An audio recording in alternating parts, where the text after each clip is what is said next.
by lighting the lamp of knowledge and wisdom. It's our honor to invite all dignitaries to come forward to lighting the lamp.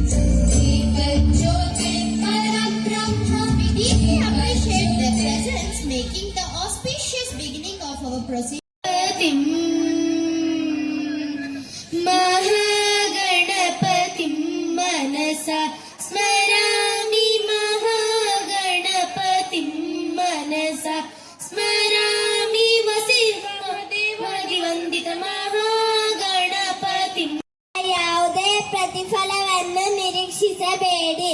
Shrikrishna ಪರಮಾತ್ಮ ಮತ್ತೊಮ್ಮೆ ಅಮೃತ ವಚನ, ನೀವು ನಿಮ್ಮ ಕೆಲಸಗಳನ್ನು ನಿಷ್ಠೆ ಪ್ರಾಮಾಣಿಕವಾಗಿ ಮಾಡಿ, ಇದರಿಂದ ಯಾವುದೇ ಪ್ರತಿಫಲವನ್ನು ನಿರೀಕ್ಷಿಸಬೇಡಿ. ಶ್ರೀಕೃಷ್ಣ ಪರಮಾತ್ಮ. ಧನ್ಯವಾದಗಳು. All present here, I would like to thank you all for responding to our invitation and gracing this occasion. I have grateful pleasure in presenting to you the annual report 2025-26. ಸರ್ವರಿಗೂ ಶುಭ ಸಂಜೆಯ ನಮನಗಳು. ಈ ಸುಂದರ ಅರ್ಥಪೂರ್ಣ ಸಾಂಸ್ಕೃತಿಕ ಕಾರ್ಯಕ್ರಮಕ್ಕೆ ಆಗಮಿಸಿರುವ ಸರ್ವರಿಗೂ ಹೃತ್ಪೂರ್ವಕವಾದ ಸ್ವಾಗತವನ್ನ ಬಯಸುವೆನು. ಪ್ರೀತಿಯ ಬಂಧುಗಳೇ, ಈ ಕಾರ್ಯಕ್ರಮವು ಸರ್ವರಿಗೂ ಒಂದು ಅವಿಸ್ಮರಣೀಯ ಎಂದು ಭಾವಿಸುತ್ತೇನೆ. ಶಿಕ್ಷಣ ನೀಡುವ ಸೇವೆಯಲ್ಲಿ ಪ್ರತಿ ವರ್ಷ ಯಶಸ್ಸಿನ ಹಾದಿಯನ್ನು ದಾಟುತ್ತಾ ನಮ್ಮ ಜ್ಞಾನಗಂಗಾ ಪಬ್ಲಿಕ್ ಶಾಲೆಯು ಇಂದಿಗೆ 13 ವರ್ಷ ಪೂರ್ಣಗೊಳಿಸಿದೆ. ಈ ಸಂದರ್ಭದಲ್ಲಿ 2025-26ನೇ ಸಾಲಿನ ವಾರ್ಷಿಕ ವರದಿಯನ್ನು ತಮ್ಮೆಲ್ಲರ ಮುಂದೆ ಪ್ರಸ್ತುತಪಡಿಸುತ್ತಿದ್ದೇನೆ.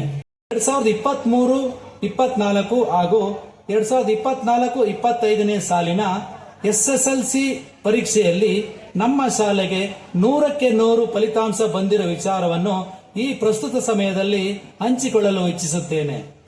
ಹಾಗೂ ಕಳೆದ ವರ್ಷ 2024-25ನೇ ವರ್ಷದಲ್ಲಿ SSLC ವಿದ್ಯಾರ್ಥಿಗಳ ಪರೀಕ್ಷೆಯಲ್ಲಿ ನಿಸರ್ಗ ಕೆಸಿ ಎಂಬ ವಿದ್ಯಾರ್ಥಿನಿಯು 625ಕ್ಕೆ 622 ಅಂಕಗಳನ್ನು ಪಡೆದು ತಾಲೂಕು ಮಟ್ಟದಲ್ಲಿ 2ನೇ ರ್ಯಾಂಕ್ ಹಾಗೂ ರಾಜ್ಯ ಮಟ್ಟದಲ್ಲಿ ಇಡೀ ನಮ್ಮ ರಾಜ್ಯ ಮಟ್ಟದಲ್ಲಿ 4ನೇ ರ್ಯಾಂಕ್ ಪಡೆದು ಪ್ರಖ್ಯಾತಿಯಾಗಿರುತ್ತಾರೆ. ಕಳೆದ 2 ವರ್ಷಗಳಿಂದ ನಮ್ಮ ಶಾಲೆಯಲ್ಲಿ ಮಕ್ಕಳಿಗೆ ವಿಶೇಷ ತರಗತಿಯಾದ ಅಬಕಸ್ ತರಗತಿಯನ್ನ ನಡೆಸುವುದರ ಮೂಲಕ ಮಕ್ಕಳಲ್ಲಿ ಬೌದ್ಧಿಕ ಜ್ಞಾನ ಬೆಳೆಸಲು ಪೂರಕವಾಗಿದೆ. 2025-26ರ ಪ್ರಸಕ್ತ ಶೈಕ್ಷಣಿಕ ವರ್ಷವನ್ನು ಬಹಳ ನೂತನವಾಗಿ ಮಕ್ಕಳಿಗೆ ಪುಷ್ಪಾರ್ಚನೆ ಮಾಡಿ ಸಿಹಿ ವಿತರಿಸುವ ಮೂಲಕ ಸ್ವಾಗತಿಸಲಾಯಿತು. Stand to honor our guest Lance Nayak Litesh sir, Indian Army soldier Doddegaudana Koppalu. I request our management to honor to the young person.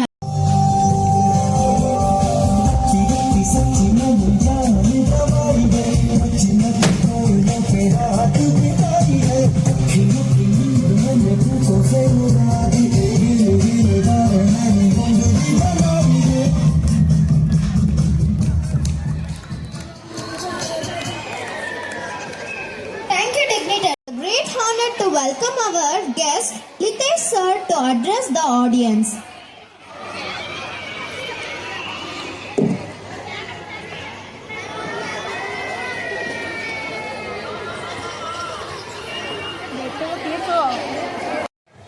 Discipline. ಯಾರು ಹೇಳ್ಬೋದ ಡಿಸಿಪ್ಲಿನ್ ಅಂದ್ರೆ ಏನಂತ? ಎನಿವನ್? ಡಿಸಿಪ್ಲಿನ್ ಯಾರು ಇಲ್ಲ? ಯಾರು ಗೊತ್ತಿಲ್ವಾ? ಡಿಸಿಪ್ಲಿನ್ ಅಂದ್ರೆ ಏನು? ಸೆಲ್ಫ್ ಡಿಸಿಪ್ಲಿನ್ ಅಂದ್ರೆ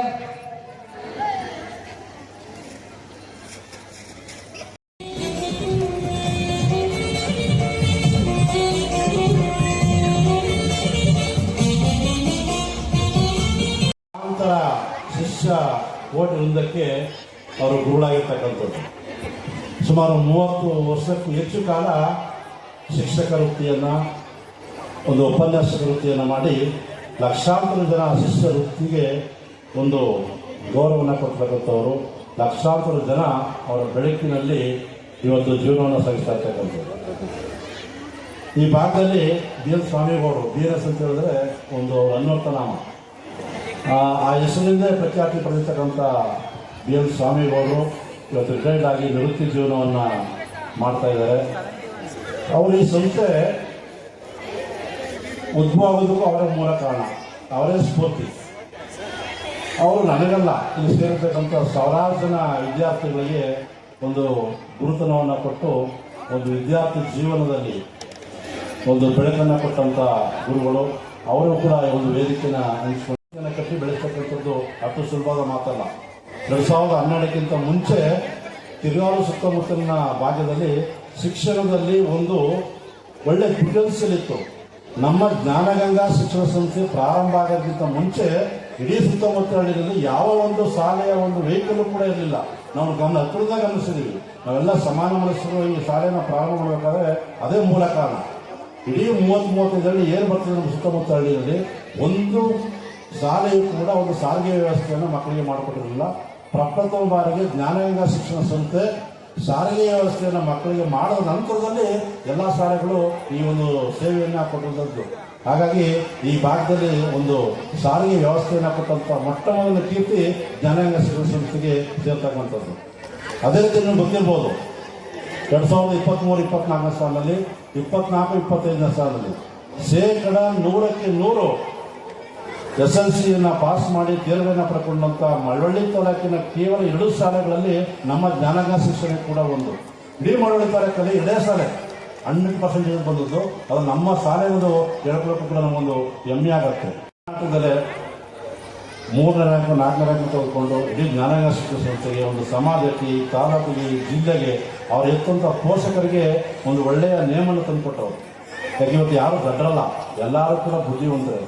ನಾವು ಮಾಡ್ತಕ್ಕಂಥದ್ದು, ನಾವು ಯಾವ ಥರ ಇನ್ವಾಲ್ವ್ಮೆಂಟ್ ಆಗ್ತೀವಿ, ಯಾವ ಥರ ಎಜುಕೇಷನ್ ಕಲಿತೀವಿ, ಯಾವ ಥರ ಶಿಸ್ತನ್ನು ರೂಢಿಸ್ತೀವಿ ಅನ್ನೋದ್ರ ಮೇಲೆ ನಮ್ಮ ಮಕ್ಕಳು ಭವಿಷ್ಯ ನಿರ್ಧಾರ ತಗೊಂಡಿದೆ. ಹಿಂದೆ 10 ವರ್ಷ 15 ವರ್ಷ ಹಿಂದೆ ಶಿಕ್ಷಣ ಅಂತ ಹೇಳಿದ್ರೆ ಕೇವಲ ಶಿಕ್ಷಣವನ್ನು ಕೊಡೋದು ಮಾತ್ರ ಶಾಲೆಗಳ ಕರ್ತವ್ಯ ಆಗಿತ್ತು. ಬೇರೆ ಆಕ್ಟಿವಿಟೀಸ್ಗಳಿಗೆ ಹೆಚ್ಚಿನ ಮಹತ್ವ ಇರಲಿಲ್ಲ. ಮಕ್ಕಳು ಓದಬೇಕು, ಮಾರ್ಕ್ಸ್ ತೆಗಿಬೇಕು, ಒಳ್ಳೊಳ್ಳೆ ಶಾಲೆಗಳಲ್ಲಿ ಪ್ರವೇಶನ ಪಡ್ಕೋಬೇಕು, ಒಳ್ಳೆ ಉದ್ಯೋಗಕ್ಕೆ ಹೋಗ್ಬೇಕು, ಒಳ್ಳೆ ಉನ್ನತ ಸ್ಥಾನಕ್ಕೆ ಹೋಗ್ಬೇಕು, ಇಷ್ಟೇ ನಮ್ಮ ಜವಾಬ್ದಾರಿ ಇದ್ದು ಶಾಲೆಗಳಲ್ಲಿ. ಆದರೆ 10-15 ವರ್ಷಗಳ ಹಿಂದಿನ ಈಚೆಗೆ ಶಿಕ್ಷಣದ ಒಂದು ಕಾನ್ಸೆಪ್ಟೇ ಬದಲಾಗಿದೆ. ಶಿಕ್ಷಣದ ಜೊತೆಗೆ ಒಂದು ವ್ಯಕ್ತಿತ್ವನ ರೂಪಿಸ್ತಕ್ಕಂಥ ಜವಾಬ್ದಾರಿಯನ್ನು ಕೂಡ ಶಾಲೆ ತಗೋಬೇಕಾಗತ್ತೆ. ಕಾರಣ ಇವತ್ತು ನಿಮಗೆಲ್ಲ ಗೊತ್ತು, ಎಲೆಕ್ಟ್ರಾನಿಕ್ ಮೀಡಿಯಾಗಳಿರ್ಬೋದು, ಸಾಮಾಜಿಕ ಮಾಧ್ಯಮಗಳಿರ್ಬೋದು, ಮೊಬೈಲ್ಗಳಿರ್ಬೋದು. ಇಂಥ ಯುಗದಲ್ಲಿ ದಾರಿ ತಪ್ಪಲಿಗೂ ಕೂಡ ಅವಕಾಶಗಳಿರ್ತವೆ. ಇಂಥ ಸಂದರ್ಭದಲ್ಲಿ ಶಿಕ್ಷಣವನ್ನು, ಗುಣಮಟ್ಟದ ಶಿಕ್ಷಣವನ್ನು ಕೊಡೋದ್ರ ಜೊತೆಗೆ ಮಕ್ಕಳಿಗೆ ಒಂದು ಸಂಸ್ಕೃತಿಯನ್ನು, ಒಂದು ಉತ್ತಮ ಗುಣಮಟ್ಟದ ವ್ಯಕ್ತಿತ್ವವನ್ನು ರೂಪಿಸ್ತಕ್ಕಂಥದ್ದು ಪೋಷಕರ ಕರ್ತವ್ಯ ಕೂಡ ಹೌದು, ಶಾಲೆಗಳ ಕರ್ತವ್ಯ ಕೂಡ ಹೌದು. ಹಾಗಾಗಿ ನಾವು ಶಿಕ್ಷಣವನ್ನು ಕೊಡೋದ್ರ ಜೊತೆಗೆ ನಮ್ಮ ಮಕ್ಕಳ ಮಾನಸಿಕ ಮತ್ತು ದೈಹಿಕ ಒಂದು ಆರೋಗ್ಯವನ್ನು ರೂಪಿಸ್ತಕ್ಕಂಥ ಒಂದು ದೈಹಿಕ ಶಿಕ್ಷಣಕ್ಕೂ ಕೂಡ ನಾವು ಆದ್ಯತೆಯನ್ನು ಕೊಡಬೇಕಾಗತ್ತೆ.